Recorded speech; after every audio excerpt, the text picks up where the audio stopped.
আসসালামু আলাইকুম ওয়া রাহমাতুল্লাহি ওয়া বারাকাতুহু। রহমতের বাণী চ্যানেলে তোমাকে স্বাগতম। ফজরের নামাজের পর এই দোয়াটি পড়ো, মাত্র 1 মিনিট। সব দুঃখ, কষ্ট, টেনশন দূর হবে ইনশাআল্লাহ। ভিডিও স্কিপ করো না।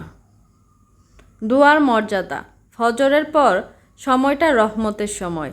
এই সময় দোয়া কবুল হয়, ফেরেশতারা আমিন বলে থাকেন। হাদিসে আসছে, ফজরের 2 রাকাত সুন্নত দুনিয়া ও দুনিয়ার সব কিছুর চেয়ে উত্তম। নবীজি সাল্লাল্লাহু আলাইহি সাল্লাম ফজরের পর জিকির দোয়ায় বসে থাকতেন। দোয়া, আল্লাহুম্মা ইন্নি আসআলুকাল হুদা ওয়া তুকা ওয়াল আফাফা ওয়াল গিনা। অর্থ, হে আল্লাহ, আমি তোমার কাছে হেদায়েত, তাকওয়া, চরিত্রের পবিত্রতা ও অভাব মুক্তি চাই। এই 4টা পেলে দুনিয়া আখিরাতের কষ্ট দূর হয়। সুবাহান আল্লাহ। পড়ার নিয়ম। ফজরের ফরজ শেষ হলে জায়নামাজে বসো, 3 বার আস্তাগফিরুল্লাহ পড়ো, কিবলামুখী হয়ে ডান হাত বুকে রাখো। দোয়াটি 3 বার, 7 বার বা 11 বার পড়ো। অর্থের দিকে খেয়াল রাখো, খুজু নিয়ে পড়ো। মুনাজাতে নিজের কষ্ট আল্লাহকে বলো। কোন 4টা কষ্ট দূর হয়? হেদায়েত, গুনাহের পথ থেকে বাঁচাবে, মন শান্ত হবে।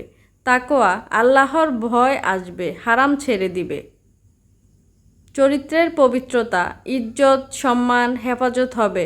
অভাব মুক্তি, ঋণ, রিজিকের টেনশন দূর হবে।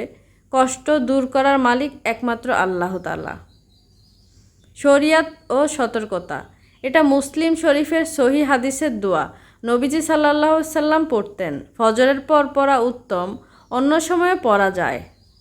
এটা ফরজ, ওয়াজিব না, নফল আমল। শুধু দোয়ায় হবে না, নামাজ, হালাল রিজিক, ধৈর্য লাগবে। অসুস্থতা, ডিপ্রেশনে ডাক্তারের পরামর্শ নাও। 40 দিন টানা আমল করো, অভ্যাস হয়ে যাবে। দোয়ার পর ইয়া হাইয়্যু ইয়া কাইয়্যুম 1 বার পড়ো। শেষে আমিন বলে 2 হাতে মুখ মাসেহ করো। সবচেয়ে বড় কষ্ট দূর হয় সেজদায় গেলে। আজ থেকে আমল শুরু করো। আল্লাহ তোমার সব দুঃখ দূর করে দিক। আমিন। ভালো লাগলে রহমতের বাণী চ্যানেল সাবস্ক্রাইব করো প্লিজ। আসসালামু আলাইকুম ওয়া রাহমাতুল্লাহি ওয়া বারাকাতুহু।